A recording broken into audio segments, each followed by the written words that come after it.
This is Gerardo Del Real with Resource Stock Digest. Joining me today is the president and CEO of Libero Copper, Mr. Ian Harris. Ian, I bumped into you last week at Beaver Creek. It's great to follow back up. How are you today, sir?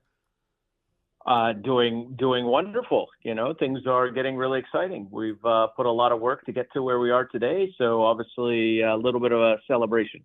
Well, let's get to it. You had some news. Let's talk about where you are today. You had some news announcing mobilization for exploration at the Mocoa Porphyry Copper-Molybdenum deposit. This is a deposit that's got, obviously some phenomenal hits that include 1,228.5 meters, averaging 0.58% copper equivalent. That includes 840.3 meters of 0.72% copper equivalent. All of that is fantastic. The project, I think, geologically has tons of merit. And the question has always surrounded the permitting process. And so I really wanted to have you on to talk about the work that you've done to date. And then let's talk about what comes next.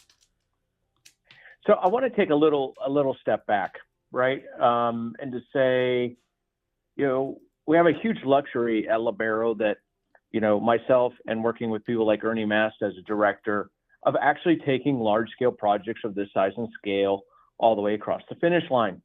And it seems I get it's questions because, there's a normal way of doing things in this business. But we go back off of experience on actually how to do things.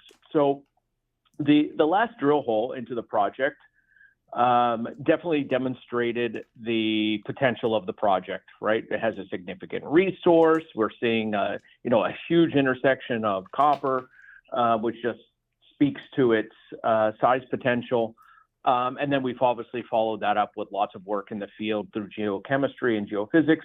But we were in a political charged environment in Colombia. And we knew the quality of the resource we wanted. So in Colombia, you have a drill permit when you get the title. You submit guides. So it's not there's no drilling permit. It was more we wanted to construct a base that would allow this project to move forward, not just for a couple drill holes, but obviously with a vision of moving a project towards development. And, it's that longer term version that takes in you're a little bit more conservative. So we've been working with the new local and regional government that's been installed since January, working on lots of things in the background, working on our relationships, working on our engagement, working on our transparency, getting people on board. And really a big catalyst for us was seeing our ranking and that all that work was paying off. The reputation, especially within the government and the municipalities, means a lot to us. It's a clear demonstration of the work we've done on the ground. So it was a little more intangible, right? To this decision to say, this is now the moment. This is the moment that we've been waiting for, right? A lot has gone on internally, getting ourselves organized, a larger vision within the Fiore group and Frank Giustra. And, we feel we have, a solid base to kick off. I like the project a lot. I love the scale. I love the commodity mix. I am a huge copper bull. Can you talk about your take on copper here moving forward? Because I think you're hitting the sweet spot with this project, with the conversations now that are being advanced, and obviously with the track record of success that you and the group have, right? Yeah. So I like to think that I've been obviously very bullish and believe the need for copper independent of the drive of overall demand, right? My biggest excitement is actually around AI because it's not something you can slow down. It's a race between companies, it's a race between countries, and each one of those chips is drawing a massive amount of power. The overall infrastructure on the planet is stretched, and that obviously means more copper. And whether we believe individually on global warming, et cetera. The energy transition is obviously happening, but maybe it could be throttled, but AI cannot. So looking into the future and understanding and working in this industry now for 25 years, a total lack of investment in copper exploration, it means that we need a lot of more copper to come online. I think that we at Libero share a unique experience. There haven't been that many big copper projects built in the last 20 years, and having that experience and getting things along and across the finish line and seeing those things now in production is special. But independent of how often my ear is to the ground, right? We're now in Fiore Group, and Frank Juster is definitely has his ear to the pulse. He's world renowned for his pulse and understanding timing. That hearing him in Beaver Creek talking about how he loves copper and is extremely bullish on copper makes it feel like the time is coming. I couldn't agree more. Tell me what comes next. So obviously the next big steps for us are working and drilling, starting our program, looking at not just expansion of the existing resource because it's open in all directions, but also trying to tag into some of the additional targets that we have defined. We love the grade of the project. We know its potential scale.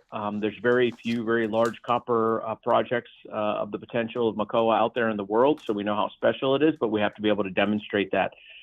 The world needs a lot of copper, but it can't be building 500 different projects. So we have to, especially at Beaver Creek, we had obviously lots of different conversations with lots of the majors out there, what they look for, what they're looking for, and obviously trying to make sure we're navigating the project in that direction. So a combination of expansion at the existing resource, testing new targets, and really working to demonstrate the scale potential at Mocoa is our upcoming goals.